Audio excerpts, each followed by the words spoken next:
تھی شازیہ واصف ان کا نام ہے، اور انہوں نے یہ ایک بہت ہی اچھی کوشش کی ہے کہ پورے قرآن پاک میں سے کچھ آیات کا انتخاب کر کے ان کا ترجمہ لکھا ہے اور کچھ چیزوں کا خلاصہ. مثلا سورۃ الفاتحہ ہے تو اس کو ایک پیج میں انہوں نے خلاصہ کر دیا ہے اور اس کی موٹی موٹی باتیں بتا دی ہیں. پھر اسی طرح سورۃ البقرہ ہے تو 1 سے 5 آیت کا خلاصہ، پھر آگے اسی طرح. تو یہ پورے 30 پارس کا انہوں نے اس طرح کیا ہے. اس میں یہ ہے کہ جو شخص پورے 2 گھنٹے کا، ایکچولی انہوں نے اپنی برانچ میں 26 ڈیز کا شاید ٹائم ٹیبل اس طرح کا بنایا ہے جس میں پورا قرآن تو نہیں ہوگا بیچ میں، لیکن مختلف صورتوں کی اہم آیات اور اس سے متعلق جو اس کا خلاصہ اور اس میں جو پوائنٹس ہیں وہ لکھے ہوئے ہیں. مثلا آیت 183 سے 188 تک یہ جو رمضان کی آیتیں ہیں انہوں نے اس کے بارے میں لکھا ہوا ہے. روزوں کا مقصد حصول تقوی، اللہ کا احساس، اس کی محبت اور خوف، تقوی کے حصول کے طریقے، رمضان میں کرنے کے کام. نمبر 1 روزوں کی تعداد پوری کرنا. نمبر 2 قرآن کے ساتھ تعلق. نمبر 3 تکبیرات. نمبر 4 اللہ کا شکر ادا کرنا، دعا کا اہتمام کرنا، سحری کھانا، اعتکاف کرنا. اللہ کے حکم سے حلال چیزوں سے جیسے رکے حرام سے بچنا. میاں بیوی کا تعلق، اس کو اللہ تعالیٰ نے بہت خوبصورتی سے بیان کیا، یعنی اللہ تعالیٰ عبادات کے ساتھ ساتھ ہی حقوق العباد کا بھی ذکر کر دیتے ہیں، وہ خوبصورت طریقے سے سکھاتے ہیں. پھر اسی طرح مختلف آیات کے نمبر کے ساتھ انہوں نے طریقہ کار اپنا یہ لکھا تھا. اس کا انہوں نے طریقہ کار بھی بتایا ہے کہ انہوں نے لکھا ہے کہ آپ سے آخری ملاقات کے بعد میں نے دورہ قرآن کے لیے منتخب آیات کو بہت مختصراً خلاصہ کیا ہے. وقت جتنا ملا اور دماغ نے جتنا ساتھ دیا اس حساب سے یہ ٹوٹی پوٹی کوشش ہے. اس کو کمپائل کرنے کا مقصد صرف یہ تھا کہ جو محنت ہم نے کی ہے اس سے چند اور لوگ بھی فائدہ اٹھا لیں. میٹرو سے جو لسٹ ملی تھی منتخب آیات کی وہ ایک حد تک ملتی جلتی تھی لیکن کئی جگہ مختلف بھی تھی. جو چیز مجھے مناسب لگی میں نے اس کا انتخاب کیا. اگر آپ کو یہ اس لائق لگے اور دوسرے لوگ اس سے فائدہ اٹھا سکتے ہو تو استعمال کر لیجیے. ایک بہت خوبصورت احساس جو مجھے ہوا اس دوران وہ آپ سے شیئر کرنا چاہوں گی. قرآن رمضان میں دوسروں تک پہنچانا ہے، یہ احساس تھا پورے کے بجائے وہ حصہ جو لوگوں کا شوق ابھارے. کیونکہ پچھلی جو ہماری میٹنگ ہوئی تھی یہاں پر اس میں ایک سجیشن یہ دی گئی تھی کہ ایک تو ہے پورا پارے کا ترجمہ کرنا 2 گھنٹے میں کم از کم، لیکن سب کے پاس 2 گھنٹے نہیں ہوتے. مثلا اگر آپ کسی اسکول میں جا رہے ہیں یا اگر آپ کسی اپنے بچوں کے ساتھ بیٹھ کے بات کر رہے ہیں یا آپ اپنے ہسبینڈ کے ساتھ ڈسکس کر رہے ہیں قرآن پاک کو یا کہیں بھی جس میں ٹائم کم ہے تو پورا قرآن کی بجائے کچھ آیات لے لی جائیں. لیکن لوگوں کو قرآن سے کسی نہ کسی طرح مانوس کیا جائے اور بتایا جائے کہ یہ کتاب کہتی کیا ہے.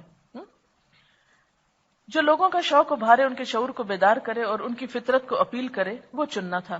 لیکن یہ سوچ کہ اتنے کم وقت اور اتنی سطحی نظر میں کیا ہوگا یوں نظر آ رہی تھی. یعنی جب یہ بات ہو رہی تھی تو لگتا تھا کہ تھوڑے سے وقت میں ہم اتنی بات کیسے لوگوں کو بتائیں گے. پورا کر لینے کے بعد یعنی جب انہوں نے کام یہ کر لیا، پورا کرنے کے بعد مجھے اندازہ ہوا کہ اتنے تھوڑے دنوں میں پورے قرآن سے گزرنے کا الگ ہی لطف ہے. کبھی کبھی we lose sight of the forest for the trees. We lose sight of the forest for the trees. اتنی گہرائی میں چلے جاتے ہیں کہ ہم بالکل سامنے کی چیز یعنی روح کو نظر انداز کر جاتے ہیں. ایک دین کی تصویر ملی جو اور ایک خلاصہ سمجھ میں آیا. وہ بہت ہلکے پھلکے پڑھنے میں نہ آتا تھا. کون سی باتیں بار بار دہرائی گئیں وہ راسخ ہوتی گئی. بالکل ایسے ہی جیسے ایک کھیت میں اتر کر فطرت سے قریب ہو کر بے انتہا مسرت اور لطف محسوس ہوتا ہے، لیکن انہی کھیتوں کو جہاز سے اڑتے ہوئے دیکھو تو الگ ہی حسن نظر آتا ہے. نگاہ ہٹانے کا دل ہی نہیں چاہتا. پوری تصویر نگاہ میں ایک ہی ٹائم میں سما جاتی ہے. یعنی جب آپ کھیت کے اندر ہوتے ہیں تو چھوٹی چھوٹی ڈیٹیلز دیکھتے ہیں نا، جیسے کلاس میں آپ دیکھتے ہیں ہر پتا ہر کلی، اس ورڈ کا روٹ کیا ہے، اس کی مختلف تفسیریں، اس کا ایک پوائنٹ یہ ہے دوسرا تیسرا. لیکن جب آپ اوپر سے دور سے دیکھتے ہو کسی کھیت کو یا باغ کو تو وہ ویو بھی بہت خوبصورت ہوتا ہے. تو ایک کام تو آپ کلاس میں کرتے ہو، ایک رمضان میں سارے ترجمے سے گزر کے کرتے ہو، اور ایک آپ دور سے اہم اہم حصوں کا ویو کرو گے. اس میں بھی بہت خوبصورتی ہے.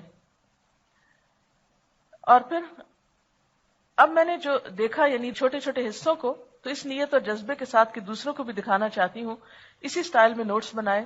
اپنے ساتھ کے اسٹوڈنٹ میں یہ کمی پاتی ہوں کہ بات میں سے اصل نقطہ اور عمل کا پہلو نکال سکیں. یعنی ہر ایک کے اندر اتنی صلاحیت نہیں ہوتی کہ آیت پڑھ کر اس میں سے عمل کی بات نکالیں. کون سی چیز کو اہمیت دیں، کون سی کو بات کے لیے اٹھا کے رکھیں. اپنی رائے اس سلسلے میں ضرور دیجیے، اور جو کمی کوتاہی ہو نشاندہی کیجیے، ہم اصلاح کر لیں گے۔ اور اس کا طریقہ انہوں نے بتایا کہ یہ پورا سلیبس ہم نے 26 دنوں میں پھیلایا ہے، پیچھے اس کی تفصیل ہے۔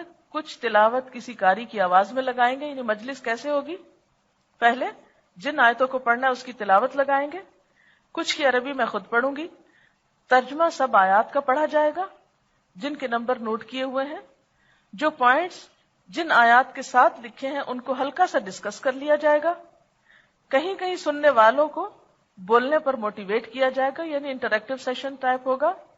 منتخب شدہ آیات کی پوری فہرست اویلیبل کی جائے گی، یعنی لوگوں کو بھی دے دی جائے گی، جو سامعین لینا چاہیں وہ اپنے قرآن میں نشانیاں لگا کر آئیں تاکہ اس وقت ڈھونڈنے میں ان کو دقت نہ ہو۔ یعنی کلاس جن بھی لوگوں پر کلاس مشتمل ہوگی وہ ان آیات پر پہلے سے قرآن پاک میں مارک کر کے آئیں، اور جب کہا جائے آیت نمبر فلاں تو اتنا وہ حصہ کھول لیں، اتنے میں تلاوت سنیں، پھر ترجمہ پڑھا جائے، اور اس میں ایک بات عمل کی، یہ دوسری، یہ تیسری، یہ چوتھی، یہ۔ اور اس سے آپ اندازہ کریں کہ رمضان کے آخر میں ایسے لوگ جب قرآن کی موٹی موٹی باتوں سے روشناس ہوں گے تو ان کے اندر کیا آئے گا، قرآن کے تعارف کے ذریعے قرآن کی محبت۔ ہم کسی بھی چیز سے محبت کیوں نہیں کر پاتے کہ ہمیں پتہ ہی نہیں ہوتا کہ اس کے اندر کیا خوبی ہے۔ جو کسی کی خوبیاں کھلتی ہیں اتنی اتنی محبت آپ کی بڑھتی چلی جاتی۔ قرآن سے لوگوں کی غفلت، یعنی دور سے اس کی عزت رسپیکٹ تو کرتے ہیں مگر حقیقی معنوں میں اس سے محبت نہیں کرتے، پتہ ہی نہیں اس کے اندر لکھا ہوا کیا ہے۔ یا کچھ لوگ خوف زدہ ہیں، پتہ نہیں اس کو پڑھ لیں گے تو کیا ہو جائے گا ہماری زندگی میں۔ تو اس خوف کو دور کرنے کے لیے اگر افیکٹو پارٹس جو ہیں ان کو ہائی لائٹ کر کے 1 گھنٹے میں یا آدھے گھنٹے میں یا جتنا بھی ٹائم کہیں پر اویلیبل ہے، مثلا کچھ لوگوں کو ہو سکتا ہے کسی اسکول میں والنٹریلی کچھ کام کرنے کا موقع ملے، گھر میں تراویح کے بیچ میں، کیونکہ ہوتا ہے نا روز تراویح پڑھتے ہیں تو پتہ نہیں